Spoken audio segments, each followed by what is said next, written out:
آیت جتنی بار میں نے پڑھی ہے نا، اب آپ اس کا ترجمہ سنیے گا، جب بھی پریشانی میں ہو کس سے مدد طلب کرنی ہے یار؟ حل کرنے والا کون ہے؟ حل المشکلات کون ہے؟ قاضی الحاجات کون ہے مصیبتوں کو دور کرنے والا، روزی کے دروازے کھولنے والا کون؟ میرا رب ہے۔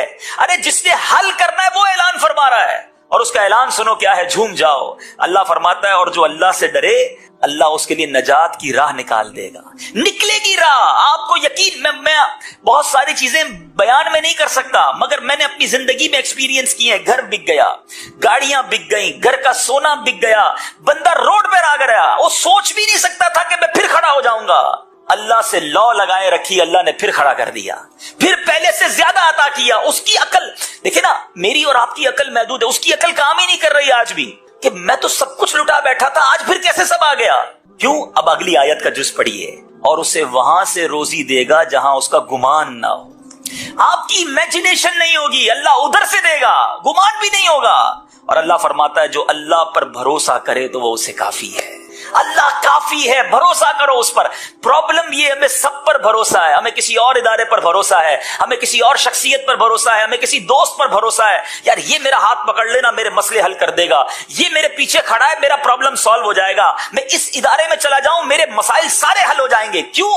تمہیں سب پر بھروسہ ہے، اپنے رب پر بھروسہ نہیں ہے۔ جس دن رب پر بھروسہ کر لیا نا، اس دن طبیعت ہری بھری ہو جائے گی۔ اللہ کے فیصلوں پر یقین کرنا آ گیا، مشکلیں آسان ہو جائیں گی۔ حالانکہ بچپن سے ایک جملہ سنا ہے، دانے دانے پہ لکھا ہے کھانے والے کا نام، سنا ہے نا؟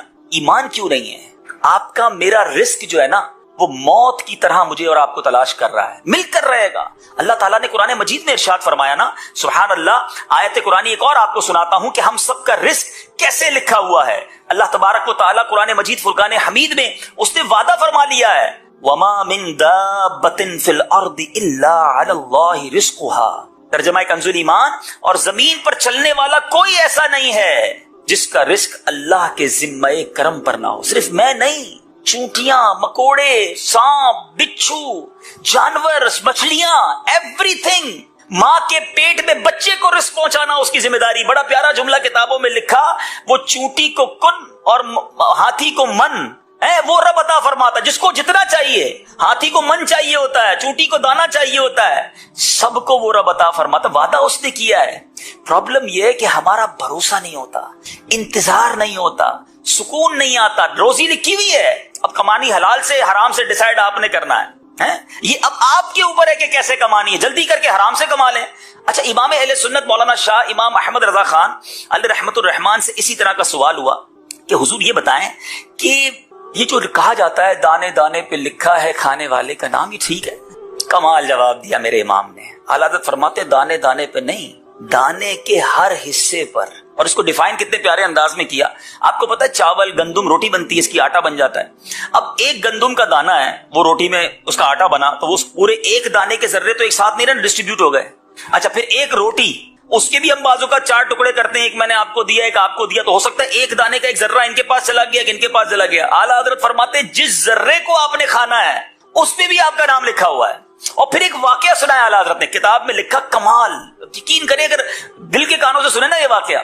اعلیٰ حضرت لکھتے ہیں کہ ایک بنگالی تاجر تھا، بنگالی چاول زیادہ کھاتے ہیں، کہتے بنگالی تاجر تھا، تو اس نے ایک بار کھانا کھا رہا تھا، تو کھانا کھاتے ہوئے اسے زور کی چھینک آئی، وہ ایک چاول کا دانہ اس کے سر میں جا کے پھنس گیا۔ یہاں پر پیسے والا تھا، تاجر تھا، بڑا علاج کروایا کسی طرح یہ دانہ نکل جائے، دانہ نہیں نکلا، کئی سال گزر گئے، دانہ گویا اندر فکس ہو گیا تھا۔ کہتے بہت عرصے کے بعد اعلیٰ حضرت فرماتے ہیں وہ بنگالی تاجر حرم شریف گیا، حج پر یا عمرے کی حاضری پر وہ بنگالی تاجر مکہ پاک پہنچا، جیسے ہی کعبے کا دیدار کیا زور کی چھینک آئی، وہ دانہ جو کئی سالوں سے یہاں پھنسا تھا وہ حرم کے فرش پر گرا، جیسے ہی گرا ایک کبوتر آیا اٹھا کر وہ دانہ لے کر چلا گیا۔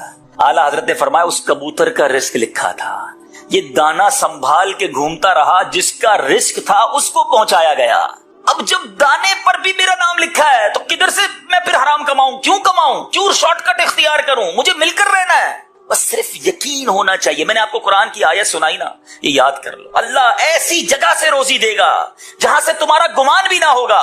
اب ایک اور حدیث پاک سنیے، نبی پاک علیہ الصلوۃ والسلام فرماتے ہیں اگر تم اللہ پر بھروسہ کرو